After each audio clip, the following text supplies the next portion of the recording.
आता रिंकूने त्याच्या पत्नीला हॉलमधून ओढत घेऊन त्याच्या रूममध्ये आणलं होतं. आणून बेडवरती बसवलं. तिची साडी काढली, तिचा परकर काढला आणि तिच्याजवळ जाऊन बसला. त्यावेळेला त्याची पत्नी त्याला नकार देत होती की तू संबंध करू नको, याचे वाईट परिणाम होतील. रिंकूला राग आला होता, कारण गेले 8 ते 10 दिवस झालं असंच होत होतं.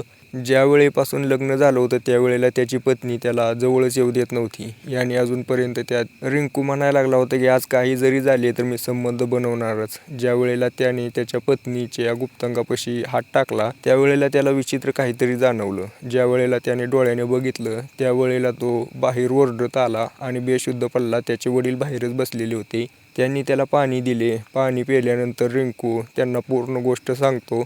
आता ही गोष्ट ऐकल्यानंतर रिंकू आणि रिंकूचे वडील पोलीस स्टेशन गाठतात. पहिलं तर आता नेमकं त्या रूममध्ये काय घडलं होतं, असं काय बघितलं रिंकूने, त्याच्याबद्दलच मी तुम्हाला या व्हिडिओमध्ये माहिती देणार आहे. व्हिडिओ खूप इंटरेस्टिंग आहे, शेवटपर्यंत बघा. लाईक नक्की करा, चॅनल सबस्क्राईब नक्की करा. तर नमस्कार मित्रांनो, या घटनेची सुरुवात 13 जुलै 2017 पासून होते. त्या दिवशी रिंकू दुपारचे 11 वाजता जेवण बनवत उभा राहिलेला होता किचनमध्ये. त्याच्या दारापुढे चमचमाती एक फॉर्च्युनर गाडी, त्या गाडीचा नंबर 45 नंबर होता. त्याचीच किंमत असेल 15 लाख रुपये आणि गाडीची किंमत त्यावेळेला 40 लाख होती. 65 लाखाची गाडी, 55 लाखाची गाडी त्याच्या दारापुढे येऊन राहिली उभा. त्यावेळेला त्याला काही समजलं नाही की कोण आलंय. त्याच्या वडिलांचं नाव विचारायला लागले, रामपाल आहेत का म्हणून. आता एवढा मोठा माणूस मोठ्या गाडीमधून आलाय, कोट पॅन्ट घातलेली आहे, चष्मा घातलेला आहे. त्याच्या वडिलाचं नाव विचारतोय म्हटल्यानंतर त्याने सांगितलं की हो त्यांचंच घर आहे आणि ते सध्याला रानात गेलेत, इथं नाहीत. रिंकूचा हात पिठाने भरलेला होता. आता हे सगळं दृश्य बघून ती जी व्यक्ती आलेली होती ती त्याला म्हणते की पाण्याचा ग्लास भेटेल का. रिंकू त्याला पाण्याचा ग्लास देतो आणि त्याच्याबद्दल पूर्ण माहिती विचारायला लागतो ते माणूस. त्यावेळेला रिंकू सांगतो की माझे वडील आणि मी दोघंच राहतो. 5 वर्षापूर्वी आईचं निधन झालंय. वडील रानात काम करतात आणि मी त्यांना जेवण वगैरे करून घेऊन जातो. आम्ही दोघं मिळून काम करतो. आमचं हे घरावरचं कौलं पाऊस पडल्यानंतर पाणी टिपकतं आणि उन्हाळ्यामध्ये अंगातून घामाच्या धारा लागतात.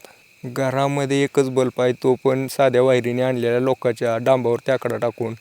आता ही सगळी परिस्थिती रिंकू त्या व्यक्तीला सांगत होता. त्यावेळेला तो व्यक्ती म्हणतो की तुझ्या वडिलांना बोलवून घे, तुझ्या स्थळाबद्दल बोलायचं आहे. रिंकूला समजत नव्हतं की एवढी सगळी परिस्थिती मी सांगितली तरी पण हा माणूस माझ्यासाठी स्थळ कसं काय घेऊन आला. रिंकूला सुरुवातीला काहीतरी वाटतं वेगळं, पण तो काय विचार करत नाही जास्त. पळत पळत वडिलांपाशी जातो. त्याला पूर्ण हकीकत सांगतो. वडील आले, मी अनिल, माझा रिअल इस्टेटचा बिझनेसचा व्यवसाय चांगला चालतो. तुमच्या पोराबद्दल समजलं, त्याचं लग्न करायचं आहे असं माझ्या कानावरती आलं होतं. याच्यासाठीच माझ्या पोरीचं स्थळ घेऊन आलेलो आहे. आता या रामपालला समजत नव्हतं की हे कसं काय होऊ शकतं. त्याचं कारण होतं की ज्या वेळेला हा रिंकू 24 वर्षाचा झालेला होता त्याची आई वारून 2 वर्ष झालेली होती. त्याच्या वडिलांनी त्याच्यासाठी स्थळ बघायला चालू केलं होतं.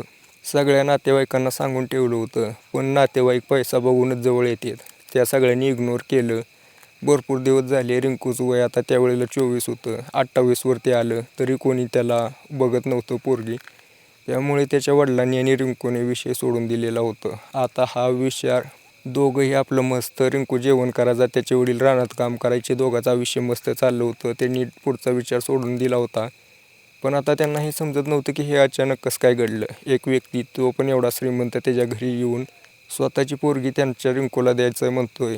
आता रिंकूला आणि रामपालला यामध्ये काहीतरी वेगळं वाटतं. आता रिंकूच्या बापाला वाटतं की चला देवाने विचार केला असेल, पोराचं चांगलं व्हायचा टाईम आलेला असेल.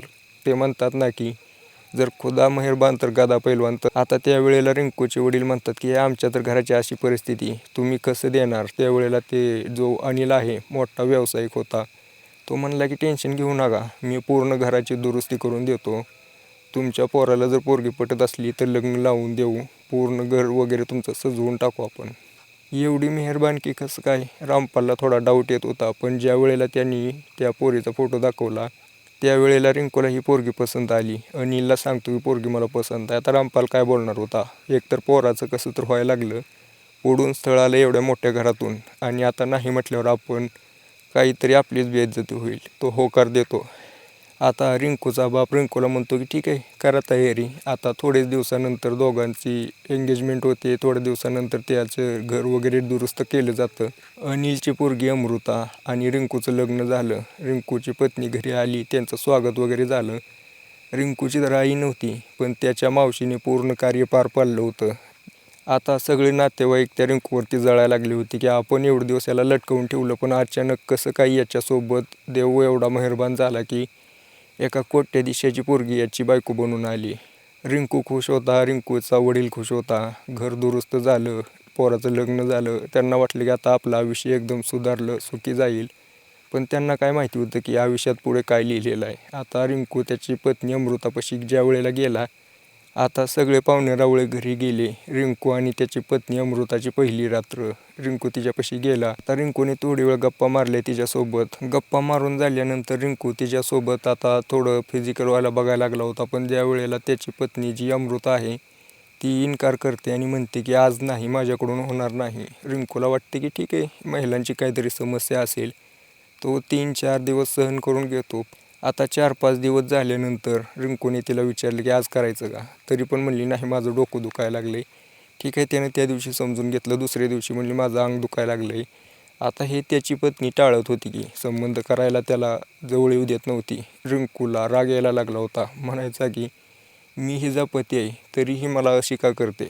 रिंकूला वाटलं की आता हिचं बाहेर कुठेतरी असेल, कोणीतरी बॉयफ्रेंड वगैरे असेल. त्यामुळे रिंकूने तिला एका जागेला बसवून विचारलं की तुझं बाहेर कोणी आहे का, बॉयफ्रेंड आहे का? तसं असेल तर सांग, आपण काहीतरी त्याचा निपटारा करू. त्यावेळेला ती पोरगी म्हणली की नाही नाही, माझं तसं काही नाही, मी तशी पोरगी नाही. माझ्या वडिलांनी मला अगोदरच सांगून ठेवलं होतं तसं काही करायचं नाही. आता रिंकू अमृताला म्हणतो की तू म्हणते तसं जर असेल तर मग तू मला नकार का देते? ती म्हटली की मी तुम्हाला कारण सांगू शकत नाही, पण अजून मला टाईम पाहिजेल आहे. रिंकूच्या आता डोक्यामध्ये राग भरायला लागला होता. एक तर मी एवढे वर्ष असा बसलेलो होतो आणि अचानक त्याची पत्नी अशी करायला लागली म्हटल्यानंतर त्याला काही समजेना. त्याने त्याच्या बापाला सांगितलं. त्या बापाने, रामपालने त्याला रिंकूला समजावलं की नवीन आहे, नवीन घरामध्ये आली, पहिल्यांदा आहे, जरा थोडं दिमानं घे, कसं आहे भीत वगैरे असेल. आता रिंकूने तरी पण 2 दिवस वेट केला. 2 दिवस बघितलं की काय होतंय. आता हा रिंकू रागाला गेला. त्याने त्याच्या पत्नीसोबत वाद घालायला चालू केलं. त्याची पत्नी अमृता तिच्या सासऱ्यापाशी रामपालपाशी येऊन बसली. त्यावेळेला रामपाल त्याला समजावत होता की जरा काय आहे ते बघ, जरा थोडं हे करू नको. आता रामपाल त्या अमृताला समजावत होता की तू जर असा नकार दिला तर आपलं घर कसं चालणार, पुढे संसार कसा चालेल तुझा, हे सगळं समजून घेत होती. ती म्हटली की माझ्या आईला फोन लावायचा आहे. आता अमृता अशी म्हणते म्हटल्यानंतर रिंकूने त्याच्या सासूला फोन लावला आणि त्या अमृतापाशी फोन दिला. अमृता म्हणली की मला इथं राहायचं नाही, मला घेऊन चला. रिंकूने अमृताकडून फोन हिसकावून घेतला आणि सासूला आणि सासऱ्याला बोलवून घेतलं. जसा फोन कट झाला तसा रिंकू त्याच्या पत्नीला ओढत घेऊन गेला बेडरूममध्ये आणि मी जसं तुम्हाला सुरुवातीला सांगितलं त्याने तिच्यासोबत संबंध करायचा प्रयत्न केला. त्यावेळेला त्याला जे दृश्य दिसलं ते तुम्हाला सांगतो मी. तर थोडक्यात सांगायचं तर ती जी अमृता होती ती महिला नव्हती, तर ती किन्नर होती.